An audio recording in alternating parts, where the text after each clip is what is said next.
أعوذ بالله من الشيطان الرجيم. بسم الله الرحمن الرحيم. الحمد لله وبه نستعين، والصلاة والسلام على سيدنا محمد الفاتح لما أغلق والخاتم لما سبق، ناصر الحق بالحق والهادي إلى صراطك المستقيم، وعلى آله حق قدره ومقداره العظيم. أما بعد، قال الله سبحانه وتعالى في كتاب العزيز بعد أعوذ بالله من الشيطان الرجيم: الذين آتيناهم الكتاب يتلونه حق تلاوته أولئك يؤمنون به. وقال نبينا المصطفى صلى الله عليه وعلى آله وصحبه وسلم: مثل المؤمن الذي يقرأ القرآن والذي لا مثل الأترجة ريحها طيب وطعمها طيب، ومثل المؤمن الذي لا يقرأ القرآن كمثل التمرة ليس لها ريح وطعمها حل. صدق الله وصدق النبي صلى الله عليه وعلى آله وصحبه أجمعين. ثم أما بعد. Jadi alhamdulillah bertemu kembali di dalam pengajian kelas tajwid atau pengajian ilmu tajwid menggunakan kitab Nurul Jamal Syarah Matan Tuhfatul Atfal yang dikarang oleh Syekh Sulaiman Al-Jamzuri rahimahullah ta'ala, dan kita telah sampai pada muka surat 78. Pada pertemuan yang lepas kita membincangkan tentang mulhaq mat asli. Ini mulhaq mat asli yang terdiri daripada 4 jenis mat, iaitu mat badal, mat aiwat, mat tamkin, mat silah sughra atau mat silah qasirah. Yang mana kita bagi tahu mulhaq mat asli ini ialah kerana ketiga atau keempat jenis mat ini adalah mat yang dihukumkan dengan hukum 2 harakat, sama seperti mat asli, cuma dia tidak menepati ciri-ciri mat asli. Tidak menepati ciri-ciri mat asli. Ciri-ciri mat asli itu mesti ada huruf mat dan tidak ada sabab padanya. Tak ada sebab padanya. Tetapi keempat jenis mat ni sama ada tak ada huruf mat atau mempunyai sebab padanya. Okey, baik. Itu ada pada pertemuan yang lepas kita dah bincang. Dan kali ini kita akan masuk pada kadar mat asli. Pembahasan seterusnya ialah kadar mat asli. Kadar mat asli 1 alif atau 2 harakat. Jadi ini cukup makruf lah. Kalau kita lama biasanya disebut dengan kata 1 alif. Kita lama. La ni jarang pakai lah kita 1 alif ni. Kira 2 harakat lah. 2, 4, 6. Kadang-kadang disebut dengan 2 alif. 2 alif maknanya 4 harakat. Atau 3 alif. 3 alif 6 harakat. Itu istilah kita lama lah. Tapi kita yang terkini tak pakai dah alif-alif ni. Pening juga kan. Pasal ada campur kan. Jadi pakai harakat saja. Okey, baik.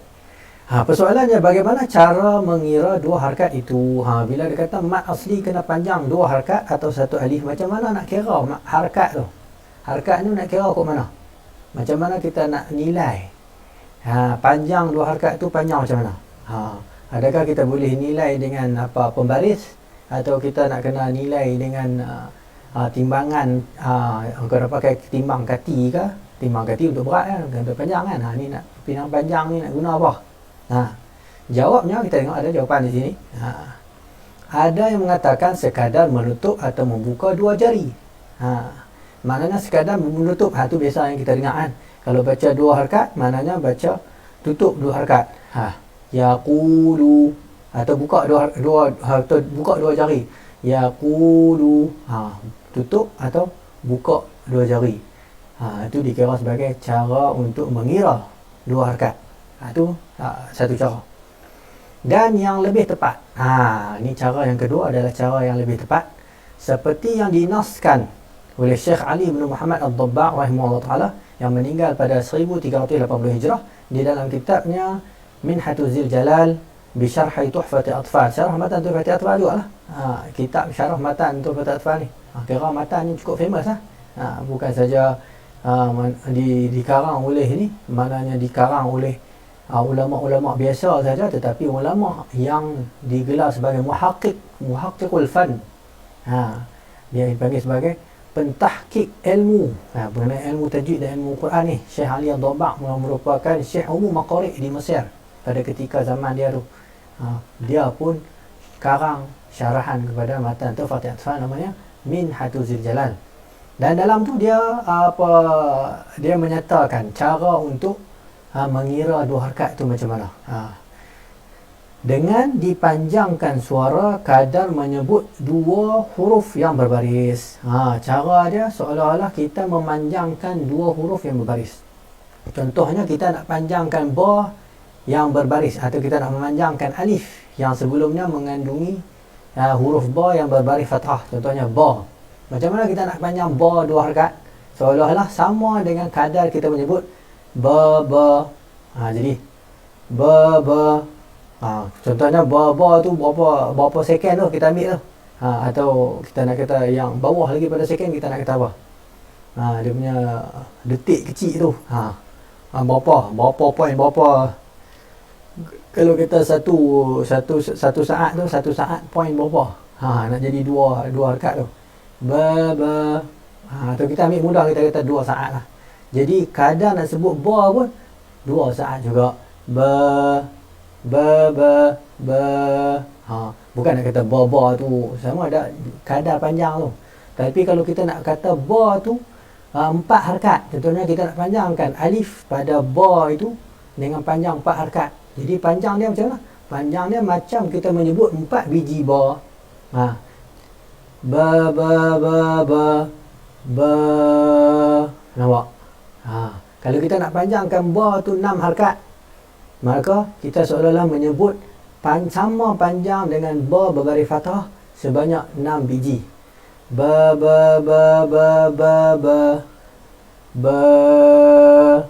Nampak? Jadi kaedah ni lebih tepat. Yang kata lebih tepat kerana apa? Kerana kalau kita nak suruh orang tutup buka jari tu, berbeza ikut orang.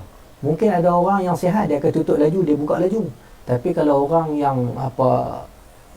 yang berlainan keadaan, bukan berlainan keadaan tu maknanya dia tak normal, tapi dia normal lah, tapi orang tak sama lah. Ada orang tutup lambat, ada orang tutup laju. Dan ada orang baca laju tapi tutup lambat, ada orang baca lambat tapi tutup laju. Jadi tak sama dia punya kadar tu. Menyebabkan seseorang tu dia rasa dia telah menunaikan 2 harakat, tetapi tok guru kata dia tak tunai lagi. Pasal dia kata saya dah tutup dah 2 jari. Pasal apa tak cukup 2 harakat lagi? Contohlah kan. Pasal apa kata lebih? Sebenarnya yang lebih tepat seperti mana Syekh Ali Dhamak kata ialah dengan mengukur panjang mana ba tu. Contohnya kalau kita baca hadar. Hadar 6 harakat, seperti mana kita baca ba 6 biji dengan cara hadar. Ba. Tu hadar. Jadi ba. Jadi 6 harakat. Kesimpulan dia 6 harakat hadar mungkin menyamai dengan 4 harakat pada tadwir. Nampak tak? Atau 6 harakat ni, 6 harakat hadar menyamai dengan 4 harakat pada tahqiq. Kadar panjang tu pada tahqiq ada terbalik. Maknanya tahqiq kadang-kadang kita buat tahqiq 2 harakat, tapi tahqiq 2 harakat tu sama macam hadar. Tahqiq kita buat 4 harakat. Tahqiq kita buat 2 harakaat, tapi sama macam hadar 4 harakat. Contoh kita baca laju. Contoh kita baca tahqiq lah. Walladzina yu'minuna bima unzila ilaik. Pasal baca tahqiq macam lambat. Kalau baca hadar, walladzina yu'minuna bima unzila ilaik. Jadi bima dia dengar macam 2 harakat lah tahqiq tu. Panjang tapi dah 4 dah tu. Berbeza. Jadi tak sama lah dengan kita mengatakan bahawa kadar harakat dikira dengan menutup atau membuka jari. Sebaliknya dikira berdasarkan huruf itu, makna harakat itu sendiri ialah baris. Itu yang kita kena faham. Makna harakat tu apa? Harakah tu maknanya baris. Jadi macam ada, kalau 6 harakat maknanya 6 baris, 6 baris fathah. Kalau 4 harakat ada 4 baris fathah. Ba. Kalau baca laju, maka lajulah harakat tu, baris tu kita baca ba. Kalau hadar, kalau tahqiq ba. Panjang tu lah kita punya tahqiq. 4 harakat tahqiq berbeza. Tu. Allahumma salli ala Muhammad. Sambung. Itu yang dimaksudkan oleh Syekh Muhammad Ali Dhamak. Faedah. Pada ismul jalalah Allah terdapat huruf mat yang dihazaf resam selepas daripada lam yang kedua. Selain pada mushaf selalunya ditulis begini. Kalau kita tengok lafzul jalalah di dalam penulisan Al-Quran akan ditulis dengan alif lam lam ha. Tak ada alif kecil. Mana ada alif kecil? Jadi perkataan ni lafzul ismul jalalah ni panjang ke pendek soalan dia. Kalau berhentinya, kita nak berhenti bismillah atau bismillah, boleh panjang ke nak kena pendek ni?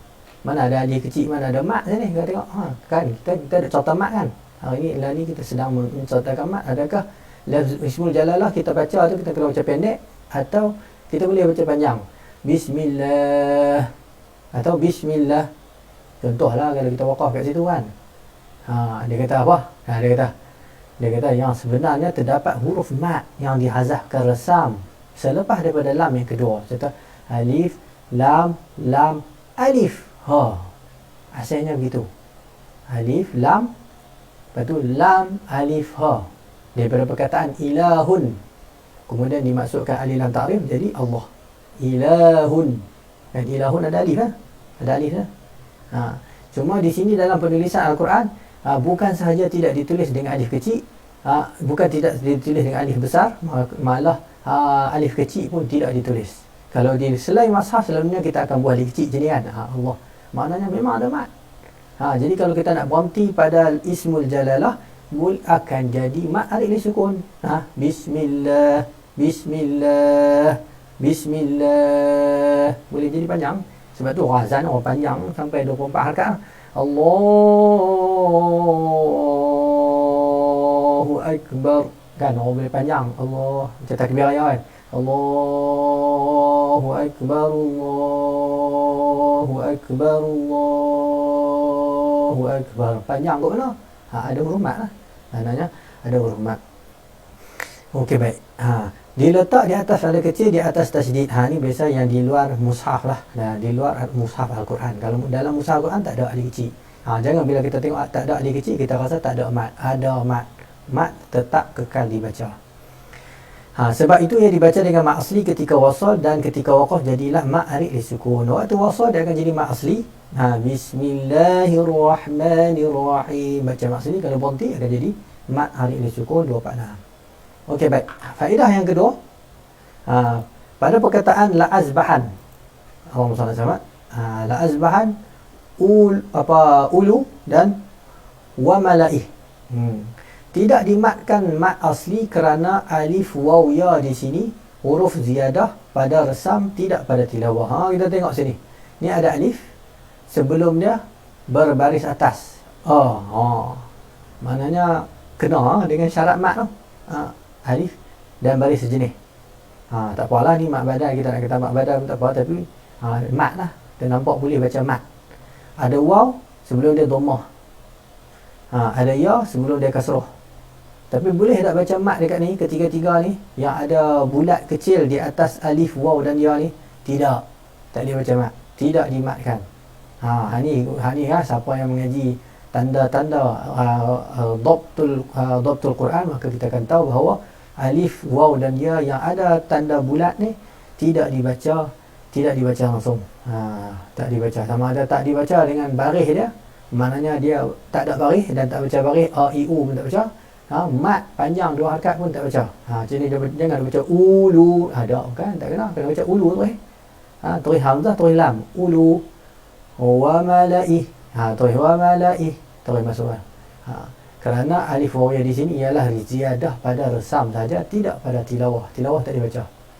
Bagi yang ingin mengetahui lebih lanjut, saya rujuk Tanbihul Qari. Nanti apa dalam risalah yang seterusnya, dalam kitab ni juga, risalah Tanbihul Qari, yang dilekapkan selepas daripada syarahan Matan Fatwa akan menerangkan dengan lebih lanjut tentang perkataan-perkataan yang berkaitan tentang resam ni. Okey, baik. Habis. Kemudian Syekh Sulaiman Al-Jamzuri rahimahullah ta'ala mengatakan, wal akharul far'iyyu mawqufun ala sabab ka hamzin aw sukunin musjala. Dan yang lain, yakni yang kedua, mat far'i, terhenti atas sebab. Maknanya mat far'i ni apabila huruf mat alif waw ya dengan baris yang sejenis bertemu dengan sebab, terhenti atas sebab, maknanya bertemu dengan sebab. bertemu. Sebab ni apa? Ingat lagi sebab dia? Sebab ialah 3 tu, hamzah, sukun dan juga syaddah. Seperti ka hamzin aw sukunin musjalah. Dia siap terang dah. Sebab ni seperti mana hamzah atau sukun ringan atau sukun berat. Okey, baik. Kalau bertemu dengan dua ini, hamzah sukun ringan, sukun berat, maka akan jadi mat far'i. Ini masuk perbahasan sahih. Far'i. Far'i pada lughah iaitu maknanya cabang. Pada lughah maknanya cabang. Dan pada istilah mat asli ialah mat asli yang bertemu dengan sebab. Pada istilah yang dimaksudkan dengan far'i ini ialah apabila mat asli bertemu dengan sabab, bertemu dengan hamzah, sukun atau syaddah. Musjala, apa makna musjala dia ni? Ialah secara mutlak. Musjala secara mutlak, yang ini sama ada hamzah sebelum huruf mat atau selepas huruf mat, manakala sukun hanyalah terletak selepas huruf mat.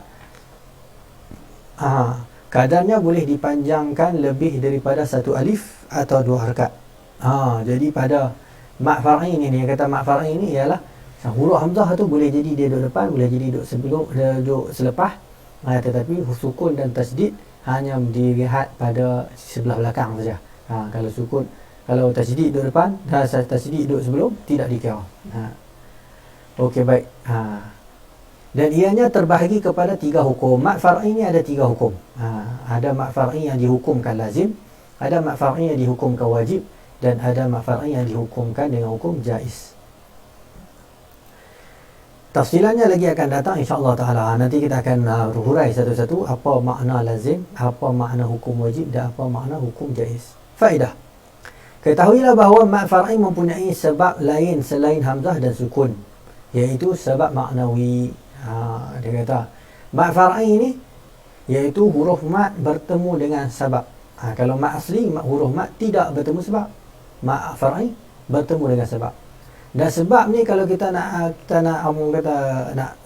hurai secara terperinci, sebab ni ada 2. Sama ada sebab lafzi atau sebab maknawi. Yang lafzi itu maknanya dia jumpa secara lafaz. Lepas huruf mat, lepas alif, kita pergi baca hamzah. Maknanya alif bertemu dengan hamzah. Akan jadilah sama ada mat wajib muttasil atau mat jaiz munfasil. Lepas huruf mat panjang, lepas huruf mat bertemu dengan sukun atau tasydid, maka akan jadilah hukum dengan mat alif sukun. Kalau mat sukun harid, anda akan jadi mat lazim jika sukun asli. Itu sebab lafzi. Yang kita ada satu lagi sebab maknawi. Sebab maknawi ni, sebab maknawi ni tak ada dalam dalam riwayat Hafs an Asim daripada Thariq Syatibiyah, tak terlibat. Tapi kita kemukakan untuk maklumat dan juga ilmu. Yang pertama ialah mat ta'zim atau mubalaghah, mat mubalaghah. Mat ta'zim dan mat mubalaghah.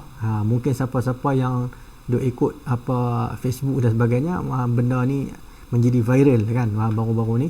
Apabila Syekh Abdul Azim Usamah dia menekankan bahawa tidak ada istilah mat ta'zim dalam riwayat Hafs Thariq Syatibi. Memang betul ya apa yang dia kata tu, memang tak ada istilah mat ta'zim. Tapi kita takkan nak buat dalam buku setakat untuk maklumat, tak apalah, tak ada masalah untuk kita tahu. Dan dia hanya ada dalam riwayat Hafs daripada Thariq Thayyibah atau Thariq Ibnu Jazari saja. Thariq Syatibiyah tak ada. Thariq Imam Syatibi tak ada. Mak ta'zim ni macam mana? Ya, mak ta'zim ialah pada inilah pada lafaz nafi, nafi isbat Allah Subhanahu Wa Taala, iaitu lafaz la ilaha illallah. Dia datang dengan 3 bentuk, sama ada la ilaha illallah atau la ilaha illahu atau la ilaha illa anta. Jadi la ilaha tu pada la ilah ni, la ilah ni dipanggil sebagai mat ta'zim. Dia ni kalau di dalam riwayat Hafs daripada Syatibi dipanggil sebagai mat jaiz munfasil lah. Ni mat jaiz lah kerana huruf mat bertemu dengan hamzah dalam 2 kalimah. Nampak? Bertemu hamzah 2 kalimah. Maka dia dikira sebagai mat jaiz munfasil. Maknanya mat jaiz tempat lain baca 4, sini pun baca 4. Kalau mat jaiz tempat lain baca 5, sini pun baca 5. Dia sama macam mat jaiz munfasil, maka tak ada istilah mat ta'zim. Yang jadi istilah mat ta'zim ni bagi siapa yang membaca dengan mat jaiz munfasil 2 harakat daripada Thariq Kamil, daripada Thariq Kamil. Thariq Kamil iaitu kami ni kitab kitab yang dikarang oleh Abul Qasim Ubaid bin Abdul Salam.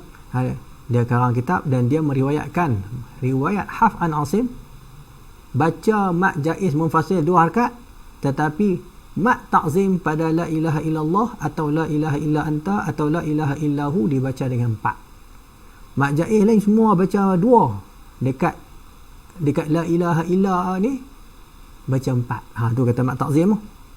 Kerana pada tempat lain mat jaiz munfasil biasa maka dibaca dengan 2 harakat. Di sini ta'zim mengagungkan kalimah syahadah, kita boleh katakan syahadah la ilaha illallah, la ilaha illa anta, la ilaha illallah. Mengagungkan kalimah ni atau dipanggil sebagai kalimah tauhid. Dipanggil kalimah tauhid dengan cara yang bersangatan, mubalarah, atau dipanggil sebagai mat mubalarah juga. Tak lain mat jaiz munfasil baca 2, dekat sini baca 4. La ilaha illallah, la ilaha illa anta dengan la ilaha illahu. Tapi dia nak baca dia bukan boleh baca ikut suka. Dia ada dia punya tahrirat dia. Ketika mana kita nak baca dengan mat ta'zim dia, ada yang kita nak kena ra'i. Ada yang mana nak kena baca dengung lam mengeru ke tak, saktah boleh, saktah tak boleh, saktah dekat al-an atau nak kena tashil ke nak kena ibdal, tu kena mengaji dulu sebelum kita nak baca dengan cara mat lazim. Yang kata dengan cara mat ta'zim. Yang dikatakan mat ta'zim ni apabila mat jaiz munfasil kita baca 2, mat ta'zim kita baca 4. Kalau tidak, yang lain pada torik ni dibaca dengan kadar yang sama sahaja pada mat jaiz munfasil dan juga mat ta'zim, maka tak wujudlah istilah mat ta'zim kerana ianya juga boleh dipanggil sebagai mat jaiz munfasil, hukumnya sama. Okey, baik. Ala kulli hal, yang kedua pula mat tabri'ah. Mat tabri'ah. Mat tabri'ah ni pula ialah pada nafi, pada la nafiyah. Di antaranya pada la raiba fi. Dibaca dengan kadar panjang dalam riwayat Hamzah. Dalam qiraat Hamzah. Dalam qiraat Hamzah. Dia akan baca dengan zalikal kitabu la raiba fi. Baca panjang. Dia baca panjang kat situ. La raiba fi tu. Bukan kita punya lah, bukan haf tak ada. Ni mak ta'zim ni ada juga haf tapi daripada Thoriq Thaibah. Tetapi di sini tak ada langsung. Thoriq Syatibi ke Thoriq Thaibah pun tak ada mat tabri'ah ni dalam qiraat lain. Tetapi ini tidak terdapat dalam riwayat haf daripada Asim melalui Thoriq Asy-Syatibi. Dua-dua ni tak ada. Ni dua-dua ni dipanggil dengan sabab maknawi. Bukan pasal ada hamzah, bukan pasal ada sukun, bukan pasal ada syaddah. Maknawi, dari sudut makna tu mentakzimkan kalimah tauhid ini dan juga memberi satu gambaran yang menguatkan ketika mana mat jaiz munfasil ini dibaca dengan kadar 2 harakat. Begitu juga mat tabri'ah ni menguatkan penafian la raiba fi, dipanggil sebagai mat tabri'ah. Okey, baik. Seterusnya An-Nazim rahimahullah taala berkata pada bait 39, hurufuhu thalathatun fa'iha min lafzi wayin wa hiya fi nuhiha wal kasru qabla al-ya wa qabla al-wawi dham syartun wa fathun qabla alfin yultazam. Ini semudah saja.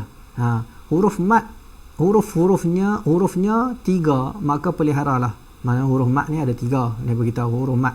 Kita dah tahu kenal dah mat asli apa, macam mana takrif mat asli. Kemudian mat far'i itu macam mana nak kenal. Kemudian An-Nazim rahimahullah ta'ala membentangkan kepada kita untuk mengenalkan kita apa itu huruf mat. Huruf mat ni ada 3, dia kata fi lafzi wayin wa hiya fi nuhiha, pada lafaz wai. Wai ni huruf waw alif ya ni lah.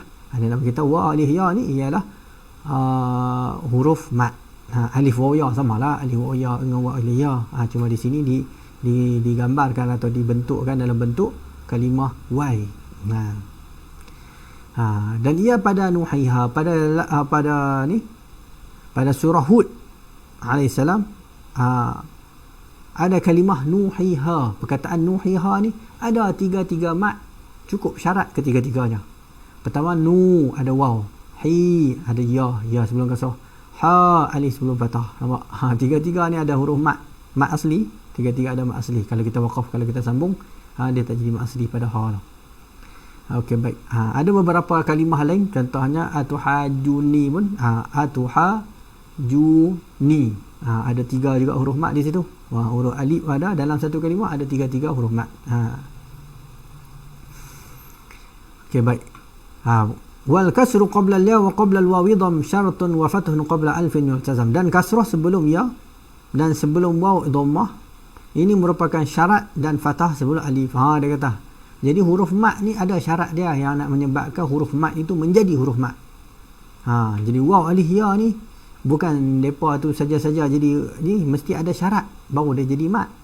Kalau tak cukup syarat tu maka tak jadilah waw alif ya ni, tak jadilah mat. Kita tengok apakah syarat itu. Syarat mat. Syarat menyebabkan huruf 3 ini menjadi huruf mat.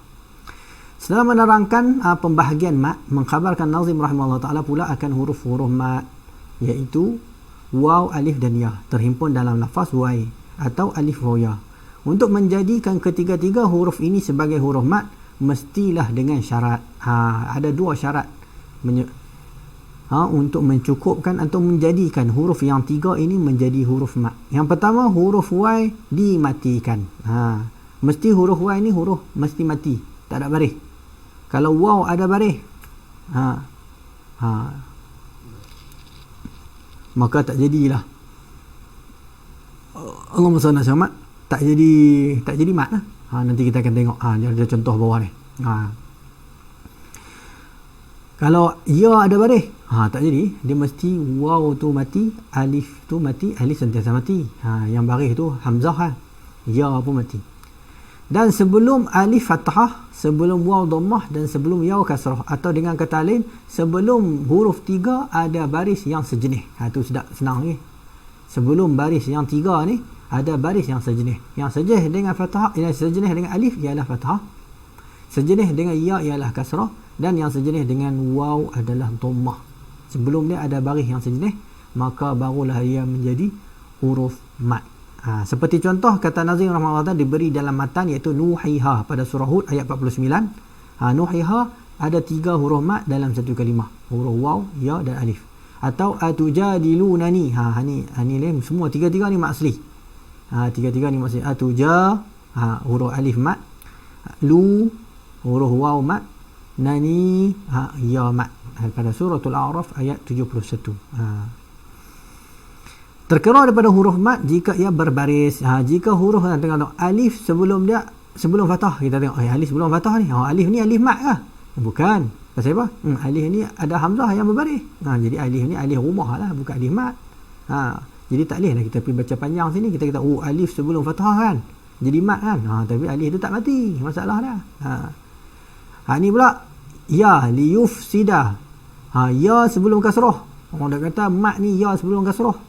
Tapi masalah dia ya tu tak mati, ya tu berbaris dhammah. Jadi tak jadi juga mat, tak jadi mat. Al-quwwati. Waw sebelum dhammah, bukan waw sebelum dhammah, waw mati sebelum dhammah baru jadi huruf mat. Dan terkeluar juga jika waw dan ya fathah sebelumnya. Ni waw mati lah. Adakah khawfi ni? Al-khawfi ni huruf mat. Waw ni waw ni huruf mat ke tak? Waw ni tengok balik syarat dah. Syarat dia apa? Syaratnya mesti baris yang sejenis. Jadi waw sebelum dia, waw mati sebelum dhammah baru jadi mat. Kalau waw mati sebelum fathah macam khawfi ni, tak jadi mat. Begitu juga ya mati sebelum Allahumma salli ala Muhammad, sebelum fathah. Pasal ya kena sejenis dengan dia kasrah bawah. Ya mati sebelum kasrah baru jadi mat. Ya mati sebelum baris fathah syai'un tidak jadi mat, kerana ianya huruf lin dan bukannya mat. Ni huruf lin, kita tak panggil huruf mat, kita panggil huruf lin. Kita tak panggil huruf mat, kita panggil huruf lin. Lin dibaca dengan kadar 1 harakat ketika wasal. Kita tahu mana kata ni, tengok ni, yang paling mudah kita tengok syai'in. Kalau ya huruf mat bertemu dengan hamzah dalam satu kalimah jadi apa? Kita tanya balik. Huruf mat bertemu dengan hamzah dalam satu kalimah akan jadi apa? Akan jadi mat wajib muttasil, betul tak? Jaa, atau kita yudhi'u, akan jadi mat wajib muttasil. Tetapi ni ya lin bertemu dengan hamzah dalam satu kalimah Jadi tak mat wajib muttasil? Tak jadi. Pasal sebab tu dia bukan mat. Kita dah beritahu dia bukan mat. Sebab tu dia tak jadi. Dia bertemu dengan hamzah dalam satu kalimah pun tak jadi mat wajib muttasil kerana ianya bukannya mat. Dia adalah lin.